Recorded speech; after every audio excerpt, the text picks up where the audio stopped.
بسم اللہ الرحمن الرحیم۔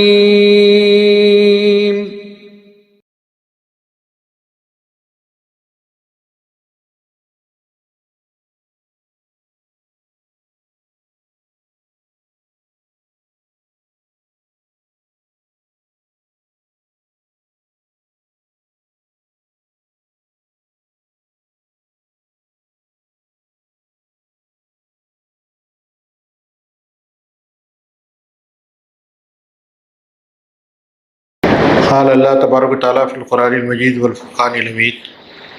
اعوذ باللہ من الشیطان الرجیم، بسم اللہ الرحمن الرحیم۔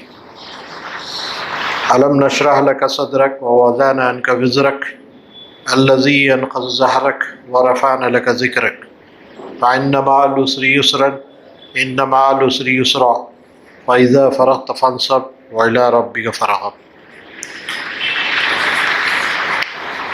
بسم اللہ الرحمن الرحیم۔ لقد کان لکم فی رسول اللہ اسوۃ حسنہ۔ صدق اللہ العظیم۔ محترم بزرگوں اور بھائیوں، میں نے الم نشرح کی آیت اور پوری سورہ تلاوت کی ہے۔ اس کا ترجمہ اس طرح ہے کہ کیا ہم نے تمہارے لیے تمہارے سینے کو کھول نہیں دیا اور تم پہ سے وہ بوجھ اٹھا دیا یا ہٹا دیا جو تمہاری کمر کو توڑے ڈال رہا تھا، اور تمہارے نام کا آوازہ بلند کیا، یعنی تمہارا ذکر کو بلند کیا کہ ہر مشکل کے ساتھ آسانی ہے، اور بے شک ہر مشکل کے ساتھ آسانی ہے، بس تم جب تھک جاؤ تو پھر اللہ کی طرف راغب رہو۔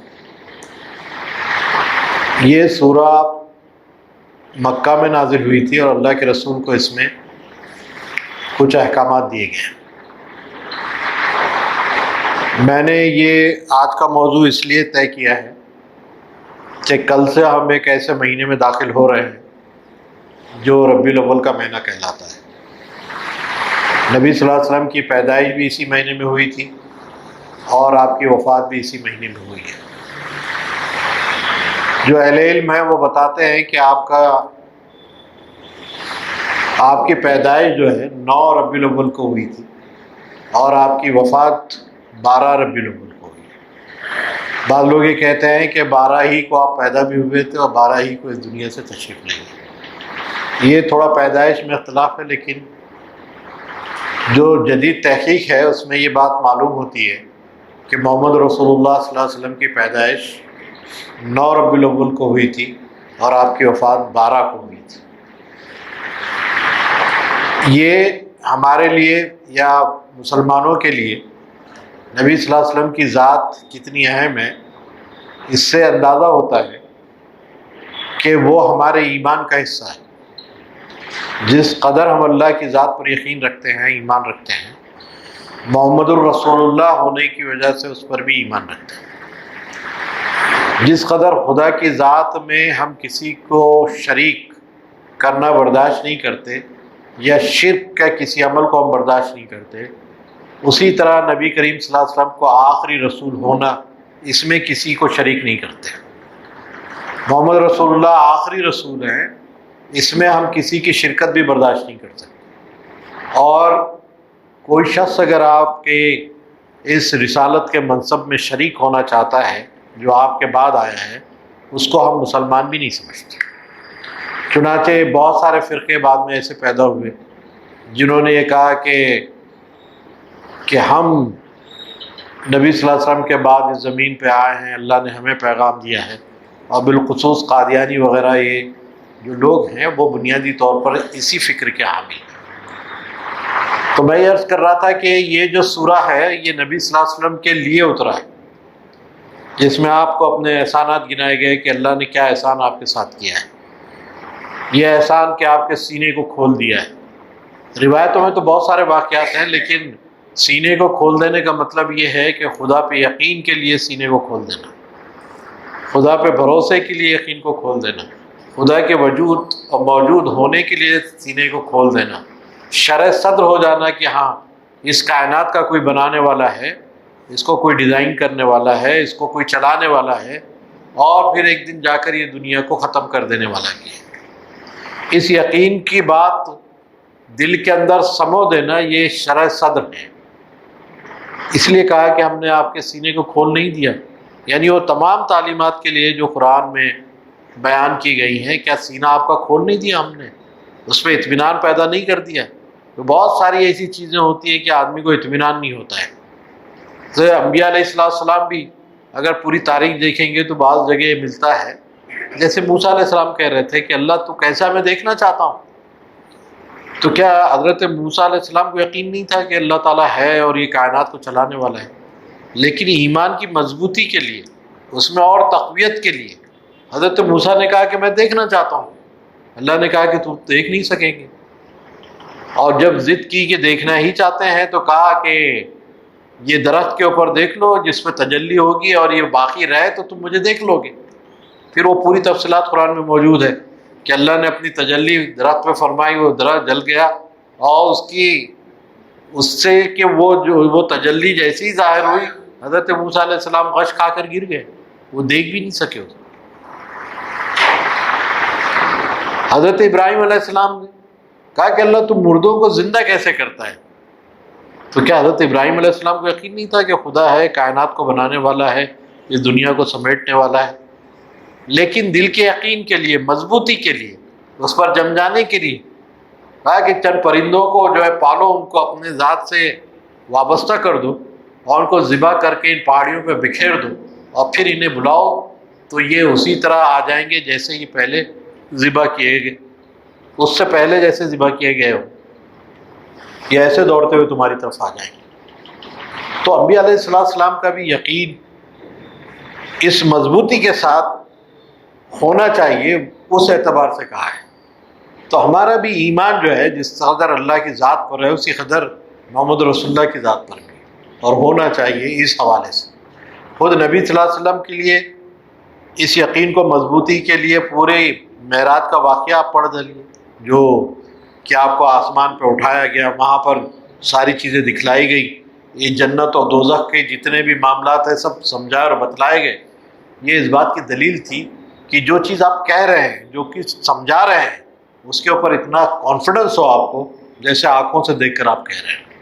تو انبیاء علیہ السلام کے لیے بھی یقین کو اس مضبوطی کی بنیاد پر لا کر لوگوں میں جو ہے پہنچایا گیا ہے۔ ظاہر ہے کہ ہم بھی یقین رکھتے ہیں، یہ ہم نے دیکھا نہیں ہے، تو ہمارے یقین میں کچھ نہ کچھ جو ہے جھول ہوتا ہے۔ اس لیے کہا کہ جو خدا کی ذات پر ایمان، محمد رسول اللہ صلی اللہ علیہ وسلم کی رسول ہونے پر ایمان جو ہے ہمارے لیے ضروری ہے۔ اس نے کہا کہ یہ ہم نے تمہارے سینے کو کھول دیا، پھر تم پر جو بوجھ تھا اس کو ہٹا دیا۔ بوجھ کس معاملے کا تھا؟ جو آپ کی کمر توڑے ڈال رہا تھا، یہ حالات کا اور سچویشن کا بوجھ کہ اس میں کیا کرنا چاہیے۔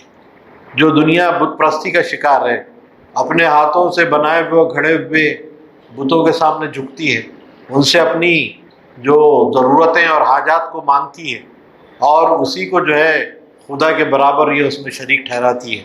ایک یہ ہے، اس شرک کو ماننے کے نتیجے میں جو سماجی صورتحال پیدا ہو رہی تھی، جو ڈبل اور دوہرے کردار پیدا ہو رہے تھے، وہ ظلم کے جو ہے پرتیک اور عنوان بن رہے تھے۔ ان حالات میں اللہ کے رسول سوچ رہے تھے شرک جو ہے جب بھی کسی سماج پر غالب ہوتا ہے تو ظلم کی تاریخ کو رقم کرتا ہے، کیونکہ شرک خود ایک ظلم ہے کہ خدا کی ذات کو ہٹا کر دوسروں کو اس کی جگہ بٹھا دینا، خدا کے منصب کو اور اس کی حیثیت کو ہٹا کر کسی دوسرے کو خدا کی جگہ پہ اور ان منصب پہ بٹھا دینا۔ جب آدمی یہ ظلم کرتا ہے تو اس کی طبیعت بھی ظالم ہو جاتی ہے، اور پھر ظلم اس حد تک بڑھتا ہے کہ وہ ہر طریقے سے جہاں جہاں اس کا بس چلتا ہے وہ ظلم کو کرنے کی کوشش کرتا ہے، اپنی مرضی چلانے کی کوشش کرتا ہے۔ جب مرضی یہاں چلا سکتا ہے کہ خدا کی ذات کو ہٹا کر کسی کو اور بٹھا دے اور اس کی پرستی شروع کر دے، جب اس حد تک وہ ظلم کر سکتا ہے تو انسان اس سماج کے اندر بھی ظلم کی مختلف شکلیں جو ہے پیدا ہوتی ہیں۔ پھر وہ اپنی من مانی کرتا ہے۔ جہاں بات منوانی کی ضرورت ہے، جہاں بات ماننا ضروری نہیں ہے، وہاں منوانے کی جو ہے لیے قوت و طاقت کو استعمال کرتا ہے۔ دلیلوں سے بات سمجھ میں نہیں آتی ہے تو پھر قوت کا استعمال کرتا ہے۔ کسی چیز کو سمجھانے کے ماحول میں نہیں ہوتا ہے، قوت کا استعمال ہوتا ہے۔ چنانچہ آپ دیکھتے ہیں کہ جتنے بھی مشرکانہ اور کافرانہ جو اسٹائل کے سسٹم ہیں، وہ سارے سسٹم میں یہ ظلم آپ کو نظر آئے گا۔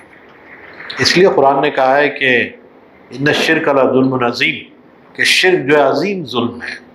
یعنی یہ سوچ اور یہ نظریہ، یہ فلسفہ، یہ اعتقاد ہی ظلم کا پرتیک ہے. اس لیے جب یہ کسی میں پیدا ہوتا ہے تو وہ بھی ظالم بن کر کھڑا ہوتا ہے، وہ بھی جو ہے ظلم کی عطا گہرائیوں کے اندر اترتا ہے، وہ بھی جو ہے ظلم کی مختلف شکلوں کو روا رکھتا ہے. اس لیے کہا کہ جب اللہ کے رسول نے حالات کو سوچتے تھے تو کہا کہ یہ بوجھ تھا جو تمہاری کمر پہ تھا، اس بوجھ کو ہم نے ہٹا دیا ہے. اسلام کو دے کر، قرآن کی تعلیمات کو دے کر، خدا اور رسول کے نظریات کو دے کر، ان کے جو ہے کلام کو دے کر ہم نے بوجھ کو ہٹا دیا ہے. اور تیسری بات جو کہی ہے کہ ہم نے تمہارے ذکر کا آوازہ بلند کر دیا ہے. یہ ایک پیشن گوئی اس سماج میں اللہ کے رسول کے لیے کہی گئی تھی، جس سماج کے اندر اللہ کے رسول کو برداشت نہیں کیا جا رہا تھا. ان کی بات سننے کے لیے کوئی روادار نہیں تھا. کوئی ان کی بات اگر سن لیتا تو اس کے اوپر ظلم کی انتہا ہو جاتی. بلال کہاں ہیں؟ حضرت خباب کی حالت کہاں ہے؟ آل یاسر کے تعلق سے جو لوگ جو ہم تاریخ میں پڑھتے ہیں تو ان کے ساتھ کیا ظلم کیا جاتا تھا، یہ پوری تاریخ ہے. حضرت سمیہ رضی اللہ تعالیٰ عنہ کے بارے میں ایک عورت صنف نازک، اس کے ساتھ قدر ظلم کیا جاتا تھا. یا اور بہت سارے صحابہ کے نام آتے ہیں، زید بن دسنہ ہے، خبیب بن الارت ہے، بہت سارے ایسے نام ہیں جو تاریخ کے اندر یہ ظلم کی چکی میں پیسے جاتے رہے. تو جب آدمی کوئی دلیل سے بات سمجھ میں نہیں آتی ہے تو قوت کا استعمال کرتا ہے. تو یہ وہ صحابہ رضوان اللہ اجمعین پہ وہ ظلم کیا کرتے. نتیجے میں نبی صلی اللہ علیہ وسلم جو بھی بات ان کو سمجھاتے یا جو بھی ان سے کہتے وہ اس کو منوان دوسروں تک پہنچا دیتے تھے. تو نبی صلی اللہ علیہ وسلم کا جو پیریڈ ہے، جو ابتدا کا، اس میں ظلم و ستم کی یہ پوری داستانیں ہمیں نظر آتی ہیں. اس میں کہا جا رہا ہے کہ ہم نے آپ کے ذکر کو بلند کر دیا ہے. وہاں تو یہ حال ہے کہ ہجرت تک یعنی 13 سال تک مصیبتیں اٹھاتے رہے نبی صلی اللہ علیہ وسلم، اور آپ کا پورا جو ہے خاندان اور اس کے ساتھ پورے صحابہ رضوان اللہ اجمعین 13 سال تک مصیبتیں اٹھاتے رہے. پریشانیاں ہیں، کوئی جو ہے سیدھی منہ بات نہیں کرتا ہے، کوئی تانے دیتا ہے، کوئی استہزاء بنا، کوئی جو ہے دھوپ میں ڈال کر گھسیٹتا ہے، کوئی تکلیف دیتا ہے. کوئی خود نبی صلی اللہ علیہ وسلم کے بارے میں آتا ہے کہ جب آپ سجدہ کرتے تو لوگ جو ہے پیر اٹھا کر آپ کے گردن پہ رکھنے کی بھی ضرورت کرتے تھے. اونٹ کی اوج جتنی ہوتی ہے، وجڑی جس کو کہتے ہیں، وہ اٹھا کر آپ کے اوپر ڈال دیتے تھے اس قدر، اور رومال سے آپ کے یہ گردن کو پھانسی دے کر اس طرح گھستے کہ آپ کا چہرہ مبارک لال ہو جاتا تھا. رسول کے ساتھ جن لوگوں نے یہ کیا ہے تو ان کے ماننے والوں کے ساتھ کیا. ایسی حالت میں جبکہ خود مکہ کی گلیوں میں آپ کی زندگی بہت مشکل ہو گئی تھی، ایسے وقت کہا جا رہا ہے کہ وہ رفعنا لک ذکرک، کہ ہم نے آپ کے ذکر کو بلند کر دیا ہے. اس پیشن گوئی کو آج کے دور میں دیکھیے، یہ جو قرآن نے بیان کی ہے یہ تو اس وقت بیان کی گئی تھی جبکہ کوئی ماننے والا نہیں تھا، کوئی سن کے نہیں دے رہا تھا بات کو، اور ہر بات جو ہے ان کے لیے ہنسی اور مذاق کا ذریعہ بن گئی تھی. ایسے ماحول میں رات کے اندھیرے میں مدینہ کو جانا پڑا اللہ کے رسول کو، اور وہ بھی کئی لوگوں کے ساتھ نہیں، بس ایک ساتھی حضرت بکر صدیق رضی اللہ تعالیٰ عنہ کے ساتھ آپ جو نکلے رات کے اندھیرے میں. اگر آپ چھپ کے نکلے ہیں لوگوں کی نظروں سے، اس حالت میں مکہ کی زندگی آپ نے گزاری ہے. قرآن کیا کہہ رہا ہے؟ قرآن کہہ رہا ہے وَرَفَعْنَا لَكَ ذِكْرَكَ، ہم نے آپ کے ذکر کے آوازے کو بلند کر دیا ہے. یہ پیشن گوئی آج کے دور میں اگر آپ دیکھیں گے تو آپ کو پتہ چلے گا کہ قرآن نے اس وقت کتنی بڑی بات کی تھی، کتنا حوصلہ مسلمانوں کو دیا تھا، اور کس حد تک نبی صلی اللہ علیہ وسلم کے دل کو مضبوطی عطا ہوئی تھی. آج کے دور میں دیکھ لیجیے آپ جانتے ہیں کہ اگر آپ ورلڈ میپ دیکھتے ہیں، کبھی نظر پڑی ہوگی آپ کو، تو فار ایسٹ کے اندر بہت مشرق بعید کے اندر آپ کو انڈونیشیا اور ملیشیا نظر آتا ہے. انڈونیشیا اور ملیشیا یہ چھوٹے چھوٹے جزیروں کے ممالک ہیں، چھوٹے چھوٹے، اور تقریباً انڈونیشیا تو 3000 سے زیادہ چھوٹے چھوٹے جزیروں کا ملک ہے. چھوٹے بڑے سب ملا کر 3000 سے زیادہ جزیرے ہیں. اس کا پائے تخت ہے جکارتا. جکارتا میں فجر کی اذان شروع ہوتی ہے. جب مؤذن اللہ اکبر کہتا ہے تو پورے جتنے جزیرے ہیں اس کو پاساں ہوتے ہوتے 20 منٹ لگ جاتے ہیں. جزیروں سے فجر کی اذان ٹرانسمٹ ہوتی ہے آگے کی طرف، تو آپ یہ جزیرے میں، اس جزیرے میں، اس جزیرے میں، یہ جب پاس آن ہوتی ہے، جو طول البلد جو جغرافیکل جو جیو پالیٹکس کے لوگ ہیں وہ جانتے ہیں کہ ٹائم جو ہے کس طرح سرکتا ہے. تو فجر جب شروع ہوتی ہے جکارتا کے اندر، جب مؤذن اللہ اکبر کہتا ہے تو جزیروں میں 20 منٹ تک اذانیں چلتی ہیں صرف فجر کی.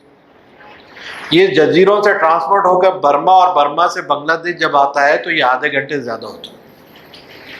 اور جب ڈھاکہ کی سڑکوں کے اوپر مؤذن مسجدوں میں اذان دیتے ہیں تو یہاں سے لے کر اسلام آباد، اگر بھارت سے گزرتے ہوئے دلی سے یوں نکلیں اسلام آباد تک، تو تقریباً پون گھنٹہ گزرتا ہے، اذانیں چل رہی ہیں مسلسل. اور پھر اسلام آباد سے اگر آپ آگے دیکھیں گے، مشہد ہے، اصفہان ہے، اور پھر جو ہے تہران ہے، اور پھر عراق ہوتے ہوئے جب آگے جاتا ہے اسپین، یعنی جب یورپ کے گلیاروں میں اذانیں پہنچتی ہیں. اور میڈرڈ کے اندر جو اسپین کا پائے تخت ہے، اس میں جب مؤذن مسجد میں اذان دیتا ہے تو اس وقت جب فجر کی اذان جب دیتا ہے وہ، تو ظہر کی اذان کا وقت جکارتا میں شروع ہو چکا ہوتا ہے. کنٹینیوس اذان ہے. فجر ابھی ختم نہیں ہوئی ہے، جکارتا سے لے کر میڈرڈ تک جا رہی ہے، اور ابھی ختم نہیں ہوئی ہے، آگے اور دنیا ہے. واشنگٹن ڈی سی تک جانا ہے یہ اذانوں کو، لیکن آدھی دنیا تک اذانیں پہنچتی ہے. ظہر کی نماز شروع ہو جاتی ہے، ظہر کا وقت شروع ہوتا ہے. جکارتا میں مؤذن ظہر کی اذان کا اعلان کرتا ہے، اللہ اکبر، اللہ اکبر. فجر، ظہر، عصر، مغرب، عشاء، پھر فجر، صرف اذانیں. پھر اذانوں کے بعد نمازیں. ان نمازوں میں اذکار، اس میں سلام، درود، التحیات، اس کے بعد جو ہے تسبیحات. کتنے ہی آپ جو ہے ان اذکار کا ذکر کریں، آپ کو پتہ چلے گا کہ جہاں جہاں خدا کا نام ہے وہاں محمد رسول اللہ کا نام ہے. جہاں جہاں خدا نے اپنے نام کا اظہار کیا ہے وہیں کو لگ کر خدا کے رسول کا بھی نام لیا ہے. اللہ اور رسول کا ذکر جو ہے پوری دنیا میں، کائنات میں ایک تسلسل کے ساتھ چلتا ہے. یہ پوری فضا اور یہ جتنی بھی ہوا ہے یہ معطر ہے اللہ اس کے رسول کے ناموں سے. اس کی خوشبو اور اس کا سینٹ جو ہے ساری دنیا میں بکھرا ہوا ہے. اور رفعنا لک ذکر. جب قرآن نے کہا کہ جب دشمنوں نے کہا کہ جب آپ کے جو ہے لڑکے کا انتقال ہو گیا تو یہ کہا کہ یہ تو اب جڑ کٹے ہو گئے ہیں، اب ان کی تو نسل ختم ہو گئی ہے. یہاں پر جب آپ کے نرینہ اولاد کا انتقال ہوا تو لوگوں نے کہا وہاں پر کہ اب تو جڑ کٹے ہو گئے، اب ان کی تو نسل ختم ہو گئی، اب ان کی بات کو پہنچانے والا کون ہوگا. لیکن سورہ کوثر اللہ نے اتاری ہے، انا اعطینا، یہ پوری کی پوری جو 3 آیتیں اتاری ہیں، اس میں یہ کہا گیا ہے کہ تمہارا دشمن ہی جڑ کٹا ہے. تمہارا دشمن جڑ کٹا ہے، جو تم کو کہہ رہا ہے کہ تمہاری نسل ختم ہو گئی، ان کی نسلیں ختم ہو گئی. اور آپ دیکھ لیجئے ان کی نسل ختم ہو گئی ہے. کوئی ابو جہل کو پہچانتا ہے کہ ان کی نسل کہاں بچتی ہے؟ کوئی ابو لہب کی اولادوں کو پہچانتا ہے کہاں جاتی ہے؟ آج حی بن اخطب کی اولادیں کہاں بستی ہے؟ کوئی جانتا پہچانتا ہے؟ یا کعب بن اشرف کی اولادیں کہیں رہتی ہیں دنیا کے اندر کہ ہیں، اور وہ کہتے ہیں کہ ہاں ہم ہیں ان کی اولادیں؟ کہنے والا کوئی نہیں ہے دنیا کے اندر. محمد رسول اللہ کے ماننے والے، جاننے والے، آپ پر جان نثار کرنے والے، وہ سب موجود ہیں.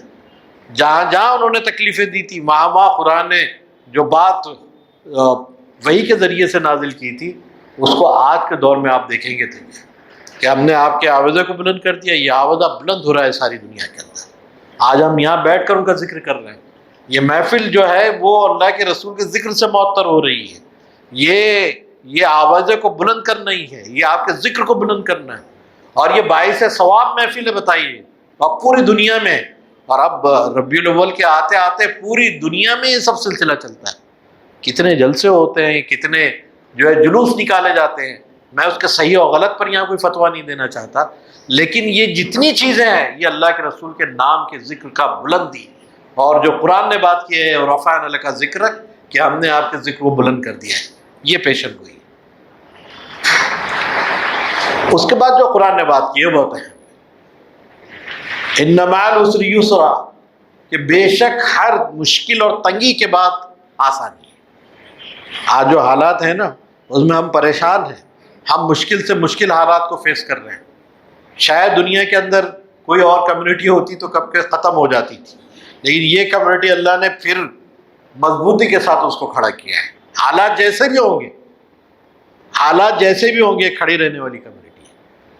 ان کے بارے میں کہا گیا ہے کہ اگر حالات ایسے ہوں تو کیا کرنا چاہیے؟ استعینوا بالصبر والصلاۃ، کہ مدد چاہو نماز اور صبر سے۔ فارمولہ دیا گیا ہے۔ اب یہ فارمولے کو ہم قدر نہیں کریں گے، اگر ہم اس فارمولے کو اپلائی نہیں کریں گے، اپنے لیے مناسب نہیں سمجھیں گے، تو پھر اس کا کس کا دوش مانا جائے گا؟ ہے کہ پریشانیوں میں، مشکلات میں جو فارمولہ دیا جا رہا ہے، مکہ کے اندر دیا گیا ہے، استعینوا بالصبر والصلاۃ، کہ استعانت چاہو، مدد چاہو اللہ سے اور صبر سے۔ اللہ کی طرف رجوع کرو، خدا پر جس پر تم ایمان رکھتے ہو اس پر بھروسہ کرو، اس کی طرف رجوع رہو۔ وہ اس سے ایمان کے نتیجے میں توکل پیدا ہوتا ہے۔ ایمان جس پر ہوتا ہے نا، اس پر بھروسہ ہوتا ہے آدمی، اور بھروسہ جو ہے آدمی کو ٹکا دیتا ہے زمین کے اوپر۔ توکل کنورٹ ہوتا ہے استقامت میں، توکل کنورٹ ہوتا ہے استقامت میں، ہر حال میں گڑ جانے کا جو سلیقہ آدمی کو آتا ہے۔ حالات جو بھی ہوں گے، جیسے بھی آئیں گے، ہم پر اگر گودرا گزر جاتا ہے گزر جائے، منی پور جیسے حالات ہو جائیں، ہریانہ جیسے حالات ہو جائیں، تو کیا ہم پلٹ کر اپنے ایمان سے پھر جائیں گے؟ کیا ہم اللہ اس کے رسول کے دامن کو چھوڑ دیں گے؟ کیا ہم جو ہے ایمان کا جو ہم نے اظہار کیا ہے اس سے متنفر ہو جائیں گے؟ کیا ہم نمازیں چھوڑ دیں گے؟ یا کوئی اگر حجاب کے بارے میں بات کر رہا ہے تو کیا ہماری بیٹیاں اپنے سروں سے اپنے آنچل کو ہٹا دے گی؟ کبھی نہیں ہو سکتا ایسا، اور کبھی ممکن نہیں ہے ایسا کہ حالات ایسے ہوں کہ آپ کو ایک طرف لے جا رہے ہوں اور آپ جو ہے اسی رخ کا اور اسی سمت میں دوڑ رہے ہیں۔ نہیں، اس سمت میں دوڑیں گے جس طرح اللہ اس کے رسول کی بات اور اس کی آواز ہمیں بلاتی ہے، چاہے قانون جو بھی بنتا ہو یا بنایا جاتا ہو۔ بالکل دوسری بات ہے، آپ طلاق ثلاثہ کے لیے قانون بنوا لیجئے، لیکن کیا مسلمان ان قوانین کو مان کر اپنی شریعت کو رسوائی کا باعث ہو جائیں گے؟ آپ جو ہے ایکسا سول کوڈ کو لاگو کر دیجئے، آپ کر دیجئے کہ جو ہے یہ ساری چیزیں مت کیجئے، لیکن کیا مسلمان اپنی شریعت کی بنیادی باتوں سے دستبردار ہو جائیں گے؟ نہیں ہو سکتا۔ تو یہ مشکلات جو ہیں، ان مشکلات کے اندر جو قرآن پیشن گوئی کر رہا ہے کہ ہر مشکل کے بعد آسانی، بلکہ قرآن نے جو کہا ماں کا لفظ استعمال کیا ہے کہ ہر مشکل کے ساتھ آسانی ہے، بعد میں بھی نہیں کہا کہ ہر مشکل کے بعد آسانی آ جائے گی، بات نہیں کہی، ہر مشکل کے ساتھ آسانی ہے، لگی ہوئی ہے۔ جس طرح مشکلیں چل رہی ہیں اسی طرح آسانیاں بھی چلے گی تمہارے ساتھ۔ یہ ہے وہ پیشن گوئی جو قرآن بیان کرتا ہے، اور اللہ کے رسول کے جو دل کو مضبوطی جن چیزوں سے ملی تھی وہ یہی آیتیں۔ جب اللہ کے رسول کی دل کو مضبوطی آیتیں دیتی رہی ہیں تو پھر کیا یہ آپ کی امت ان تمام پریشانیوں میں دل کو مضبوط کرنے کے ان آیتوں کا استعمال نہیں کر سکتی؟ اللہ کہہ رہا ہے جس نے کائنات کو بنایا ہے، ہمیں بنایا ہے، حالات کے اوپر نظر ہے، حالات کو بنانے بگاڑنے کا پورا حق اللہ کا ہے۔ چیزوں کو بدلنے، حالات کو تبدیل کرنے کون کرے گا؟ یہ وہ تو اللہ کرتا ہے نا۔ ان حالات کو تبدیل کرنے کا حق جس کا ہے، جو کر سکتا ہے، وہ کہہ رہا ہے یہ مشکلات جو تم دیکھ رہے ہو اس کے ساتھ آسانیاں ہم نے رکھی ہیں۔ یہ بات قرآن نے کہا، اور پھر یہ نہیں، ایک بات کہنے کے بعد دوبارہ کہیے کہ ہاں بے شک ہر مشکل کے ساتھ پریشانی، ہر پریشانی کے ساتھ مشکل کے ساتھ آسانی۔ 2 مرتبہ ذکر کیا ہے، اور 2 مرتبہ کا ذکر کرنا قرآن کا اس بات کی دلیل ہے کہ اسٹریس دے رہا ہے قرآن کہ مشکلات تو آئیں گی تمہارے ساتھ، پریشانیاں تمہیں گھیرے گی، لیکن یہ پریشانیوں میں تم پریشان مت ہو جانا، ان مشکلوں میں تم اپنے دل کو ہار مت جانا، مایوسی کی کیفیت پیدا نہیں کر دینا، خوف و ہراس اپنے اوپر طاری نہیں کر دینا، بلکہ ڈٹے رہنا۔ جس ذات پر تمہارا ایمان ہے اس پر توکل کرو، اور یہ توکل تمہیں زمین پہ کھڑے رہنا سکھائے گا۔ استقامت کا جتنا بھی فلسفہ ہے قرآن نے بیان کیا ہے، احادیث کے اندر ہے، وہ اسی لیے ہے کہ خدا کی ذات پر جب توکل ہوتا ہے اور خدا کی ذات پر جب بھروسہ ہوتا ہے تو پھر آدمی ڈٹتا ہے، زمانے سے لوہا لیتا ہے، دشمن کی آنکھ میں آنکھ ڈال کر بات کرتا ہے، اس کا کردار مجروح نہیں ہوتا، اس کے اندر مضبوطی پیدا ہوتی ہے، اور حالات کا بے داغ وہ جائزہ لیتا ہے، تجزیہ کرتا ہے اور کھڑا ہوتا ہے۔ فیس کرنے کا جو عمل ہے، حالات کو فیس کرنے کا عمل اس سے پیدا ہوتا ہے، اور یہ فیس کرنے کا عمل اس کو فائٹ کرنے کے راستے پہ ڈالتا ہے۔ یہ حالات میں ایسا ہی نہیں کہ آپ کو چھوڑ دیا گیا ہے، بلکہ یہ ساری جو احکامات آپ کے لیے دیے گئے ہیں، یہ ہے وہ اسوا جس کی معنویت ہمیں سمجھ میں آنی چاہیے۔ یہ محمد رسول اللہ سے تعلق رکھنے والی حالات میں خوف پیدا مت ہونا، خوف کا علاج بتایا گیا ہے، یہ ایسا ہو جائے گا۔ یہ ضرور ہے انسان کے اندر خوف پیدا ہوتا ہے، لیکن یہ خوف کے آربٹ کو کاٹنے کا حکم بھی قرآن ہی دیتا ہے۔ ایسا نہیں ہوگا کہ خوف پیدا نہیں ہوگا، حالات سے آدمی کے اندر طبیعت میں بار آتا ہے، لیکن بار کو مستقل رکھنا اور اسی میں کھوئے رہنا، اسی کو اپنا اوڑھنا بچھونا بنا لینا، یہ اسلام کا وتیرہ نہیں ہے۔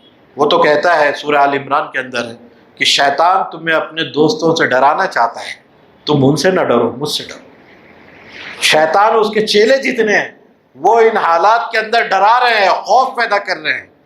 ایک موب لنچنگ ہوتی ہے، ویڈیو بنا کر ساری دنیا میں عام کیا جاتا ہے، یعنی ساری دنیا ڈرے اس سے، ان حالات کا خوف کھائے، اپنی جان کا جوخم ان کو محسوس ہونے لگے، اور یہ محسوس ہونے لگے کہ یہ ہر ایک کے ساتھ ہو سکتا ہے۔ اب میں سفر کروں یا نہ کروں، ٹرینوں کے اندر گولیاں چلا دی جاتی ہیں، اب میں اپنے ساتھ خواتین کو لے کے سفر کروں یا نہ کروں، خوف پیدا کیا جاتا ہے۔ خوف، قرآن کہتا ہے کہ تم ان سے نہ ڈرو، مجھ سے ڈرو۔ خدا کا ڈر جو ہے سارے ڈروں کو نکال کر پھینک دیتا ہے۔ اللہ کا ڈر جن لوگوں میں پیدا ہوتا ہے ان کے اندر دنیا کے سارے خوف دور ہو جاتے ہیں۔ لیکن جس پر خدا کا ڈر پیدا نہیں ہوتا ہے، اللہ سے جو نہیں ڈرتا ہے اور بڑا جری ہو کر گناہ کرتا ہے، خدا کی زمین میں جری ہو کر گناہ کرتا ہے، جب خدا کا ڈر اس سے نکل جاتا ہے تو پھر ساری دنیا کے خوف اس کے دلوں میں پیدا ہو جاتے ہیں۔ پھر پتہ بھی اگر کھڑکتا ہے تو دل دھڑکنے لگتا ہے۔ ایسی کیفیت انسان میں پیدا ہو جاتی ہے کہ ایک مضطرب اور اضطراب کی کیفیت اس کے اندر پیدا ہو جاتی ہے۔ دوسری بات قرآن کہتا ہے حضرت موسیٰ علیہ السلام کے واقعے میں کہ خوف کیسے دور ہوگا۔ یہ خوف کیا ہے؟ خوف اندیشوں کے اندر، مطلب کوئی چیز ہوئی نہیں ہے ابھی، ہونے کا اندیشہ ہے۔ میری نوکری جا سکتی ہے، میری جان جا سکتی ہے، میں جو ہے یہاں سے نکالا جا سکتا ہوں، میری شہریت ختم ہو سکتی ہے، سی اے اور این آر سی مجھ پہ لگ سکتی ہے۔ سب اندیشے ہیں، سب اندیشے ہیں۔ یہ کل ہونے والی چیز آج نہیں ہوئی ہے، یہ ہونے والی چیزیں، ہونے والی چیزوں کا جو اثر انسان پہ پڑتا ہے، اس سے جو نفسیات جنم لیتی ہے اس کی کیفیت کو خوف کہتے ہیں۔ اور یہ خوف کو کاٹنے کا قرآن نے ایک سمپل فارمولہ دیتا ہے، خدا کا خوف دلوں میں پالو۔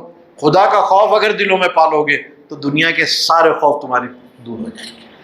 دوسری بات جو قرآن کہتا ہے حضرت موسیٰ علیہ السلام کے واقعے میں، جب حضرت موسیٰ علیہ السلام کو کوہ طور پر اللہ تعالیٰ نے نبوت دی تو اس وقت پوچھا کہ موسیٰ تمہارے ہاتھ میں کیا ہے؟ یہ تمہارے ہاتھ میں کیا ہے؟ وہ کہا کہ یہ ایسا ہے، اس سے میں بکریوں کو ہانکتا ہوں، پتوں کو جھاڑتا ہوں، کبھی ٹیک لگا کر آرام کر لیتا ہوں۔ پوری اس کی جو فضائل تھے وہ عصا کے سب بتا دیے۔ کہا کہ اس کو چھوڑو، پھینکو اس کو۔ جب حضرت موسیٰ علیہ السلام نے وہ عصا چھوڑ دیا، وہ اژدھا ہو گیا۔ قرآن گواہی دیتا ہے کہ جیسی وہ اژدھا ہو گیا ہے، موسیٰ علیہ السلام پلٹے اور دوڑ گئے، یہ خوف پیدا ہوا۔ جیسی دیکھا وہ اژدھا ہو گیا ہے، دوڑے وہاں سے۔ اللہ تعالیٰ نے کہا کہ ہمارے مرسلین جو ہے خوف نہیں کھاتے، پلٹ آئیے، واپس آئیے، اور یہ اژدھا جو بن گیا اس کو پکڑو، یہ اژدھا جو بن گیا ہے اس کو پکڑو۔ موسیٰ علیہ السلام نے پکڑا اس کو، وہ پکڑنے کے بعد وہ پھر سے عصا ہو گیا، وہ اژدھا بنا تھا وہ عصا ہو گیا۔ اس سے اس بات کا پتہ چلتا ہے کہ جن چیزوں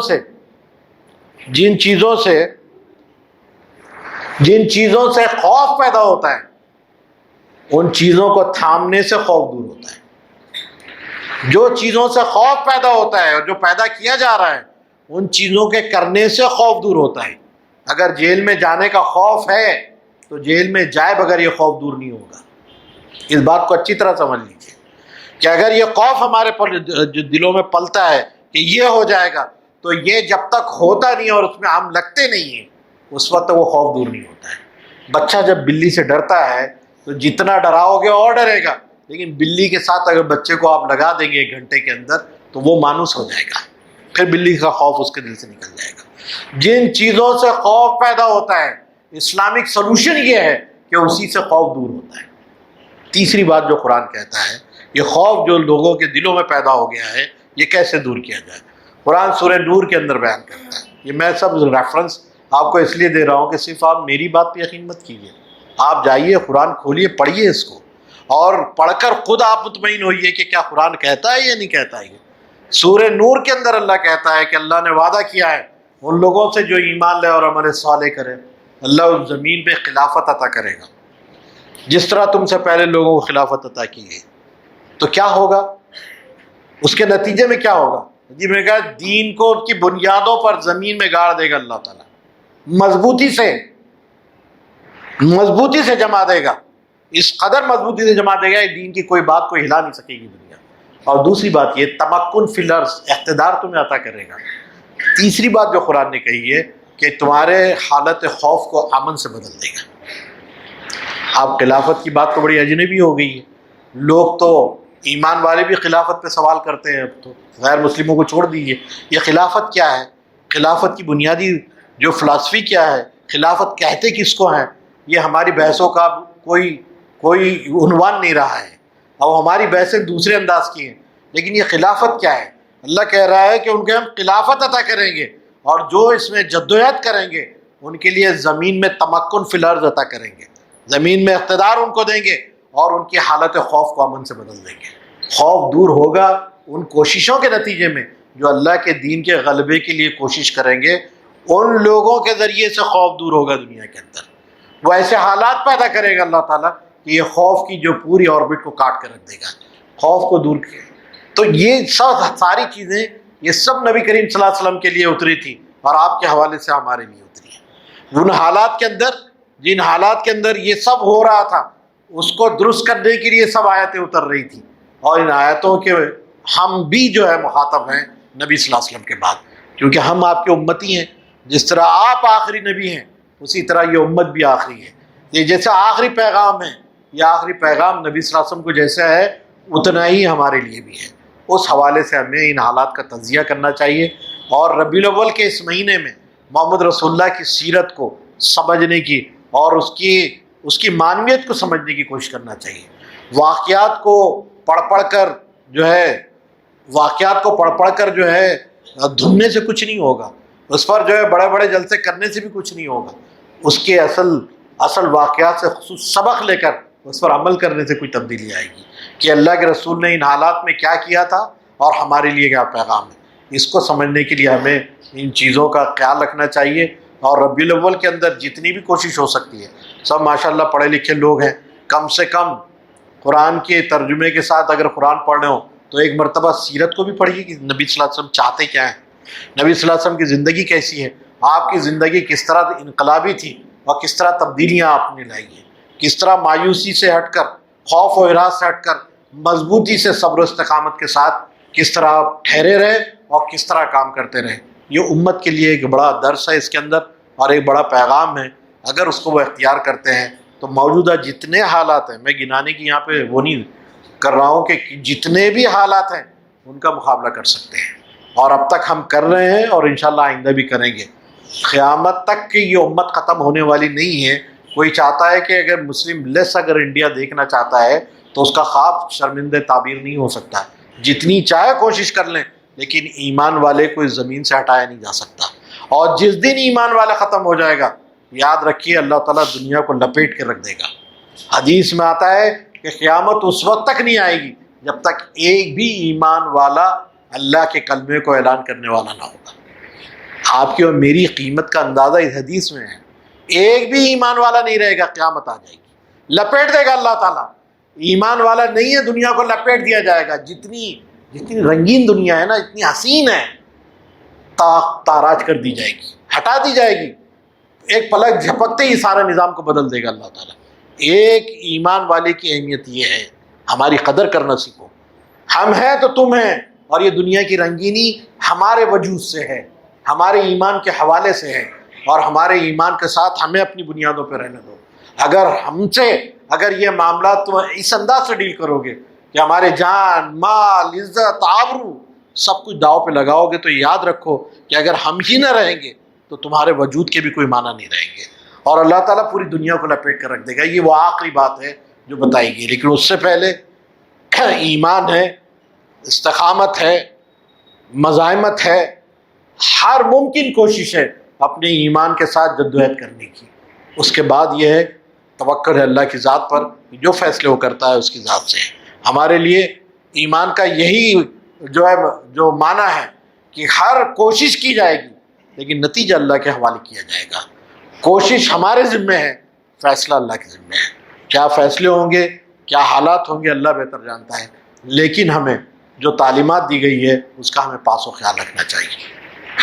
اللہ تعالیٰ مجھے اور آپ کو عمل کی توفیق عطا فرمائے۔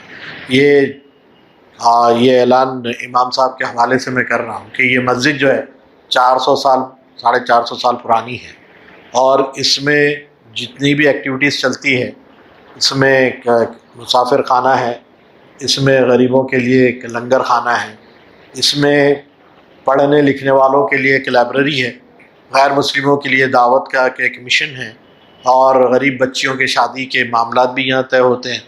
جو بے روزگار ہیں ان کی نوکری چاکریوں کے معاملات بھی کچھ حل کیے جاتے ہیں۔ اسٹوڈنٹس کے لیے کونسلنگ سینٹر بھی یہاں پر ہے۔ تو ایک ہمہ جہتی ایک پوری ایکٹیویٹیز اس مسجد سے وابستہ ہے، اور یہاں پر اس کے ریپیئر میں، اس کے انتظامات میں، یہ سارے معاملات میں جو خرچ آتا ہے وہ اس جھولی سے پورا ہوتا ہے جو آپ کے سامنے سے گزرتی ہے۔ اس جھولی میں جو بھی آپ مناسب سمجھتے ہیں تعاون کیجیے، اور ان تمام کاموں میں ثواب کے حصے دار بن کر اللہ سے بہترین اجر کے امیدوار رہیے۔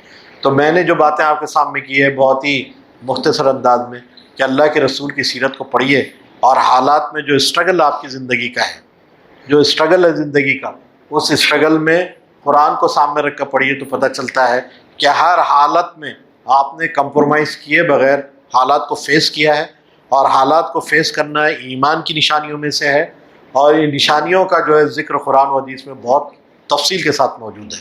تو ان کا جو ہے آپ خاص طور سے اسٹڈی کیجیے، اس لیے کہ یہ مہینہ ربیع الاول کا ہے، اس میں بہت سارے پروگرامس ہوتے ہیں۔ تو آپ بھی اپنی زندگی کا ایک پروگرام بنائیے کہ کم سے کم نبی صلی اللہ علیہ وسلم کی زندگی کو ہم پڑھیں، ہماری نسلیں پڑھیں، کم سے کم کوئی حلقہ دوستوں کا بن سکتا ہے، اس کے اندر نبی صلی اللہ علیہ وسلم کی سیرت کو پڑھیں ہم لوگ۔ اور جس طرح خواتین کے حلقے بن سکتے ہیں، اس میں سیرت کو ہم جو ہے بیان کریں کہ سیرت کیا ہے نبی صلی اللہ علیہ وسلم کی۔ نبی صلی اللہ علیہ وسلم کی سیرت ہمیں جو ہے قرآن کے بعد سب سے زیادہ متاثر کرنے والی چیز ہے، سب سے زیادہ ہمیں مضبوط کرنے والی چیز ہے۔ اللہ کا کلام اور محمد رسول اللہ کی جو زندگی، یہ دو ہی چیزیں ہمارے پاس ہیں، اور یہ دو ہی چیزیں جو ہے زندگی کو سپورٹ کرتی ہیں، اس زمین پر بھی اور آخرت میں بھی سپورٹ کرنے والی ہے۔ اللہ کے کلام سے جو انرجی پیدا ہوتی ہے وہ، اور رسول اللہ صلی اللہ علیہ وسلم سے ایک جو ہمگیر قوت ملتی ہے وہ، یہ ہمارے ایمان کی سلامت اور اس سے خدا اور اس کے رسول سے وابستگی کی علامت ہے۔ اس کو ہمیں مضبوطی سے پکڑنے کی ضرورت ہے۔ اللہ کے رسول نے کہا کہ میں تمہارے بیچ میں دو چیزیں چھوڑے جا رہا ہوں، ایک اللہ کا کلام ہے، دوسرا میرا طریقہ ہے۔ میرے طریقے سے مراد آپ کی پوری زندگی ہے، جو زندگی آپ نے اختیار کیا اس زندگی کو سمجھنا، پڑھنا، اس پر عمل کرنا، یہ دونوں چیزوں سے ہی کامیابی۔ کہا کہ تم کبھی گمراہ نہیں ہوں گے، تمہارا راستہ کبھی بھٹکے گا نہیں اگر تم اس دو چیزوں پہ عمل کرو گے۔ تو اس اعتبار سے بھی جہاں ہم قرآن پڑھتے ہیں، محمد رسول اللہ کی زندگی کو بھی پڑھیے، اور یہ زندگی جو ہے ہمارے لیے کتنی بڑی مشعل راہ ہے۔ قرآن کہتا ہے کہ لَقَدْ كَانَ لَكُمْ فِي رَسُولِ اللَّهِ أُسْوَةٌ حَسَنَةٌ، کہ رسول اللہ میں تمہارے لیے بہترین نمونہ ہے۔ یہ رسول اللہ میں بہترین نمونہ کیا ہے؟ رول ماڈل ہے۔ یہ تھیوری ہوتی ہے، ایک پریکٹیکل ہوتا ہے۔ قرآن تھیوری کی کتاب ہے، اصول بیان کیے گئے ہیں، ضابطے بیان کیے گئے ہیں، زندگی گزارنے کے راستے دکھائے گئے ہیں، لیکن راستے پہ چلنا کیسے ہے، یہ اصولوں کو اختیار کیسے کرنا ہے، ایک عملی جامہ جو ہے اللہ کے رسول کی زندگی ہے۔ گویا عملی قرآن رسول کی زندگی ہے، عملی قرآن رسول کی زندگی ہے۔ یہ ایک تحریر کا قرآن ہے، یہ عملی قرآن ہے، یہ تھیوری ہے، یہ پریکٹیکل ہے۔ اس حوالے سے رسول اللہ صلی اللہ علیہ وسلم کی زندگی کو پڑھنا، سمجھنا، اس پر عمل کرنا ہماری زندگی کو روشن کرنے کے لیے ضرورت ہے۔ اور یہ زمانہ جتنی ضرورت محسوس کر رہا ہے اس وقت محمد رسول اللہ کی سیرت سے معنویت کا، اس کو ہمیں اس کا کم سے کم تھوڑا ادا کرنا چاہیے اپنی نسلوں اور بچوں کے ساتھ۔ وآخر دعوانا الحمد للہ رب العالمین، والسلام علیکم ورحمۃ اللہ وبرکاتہ۔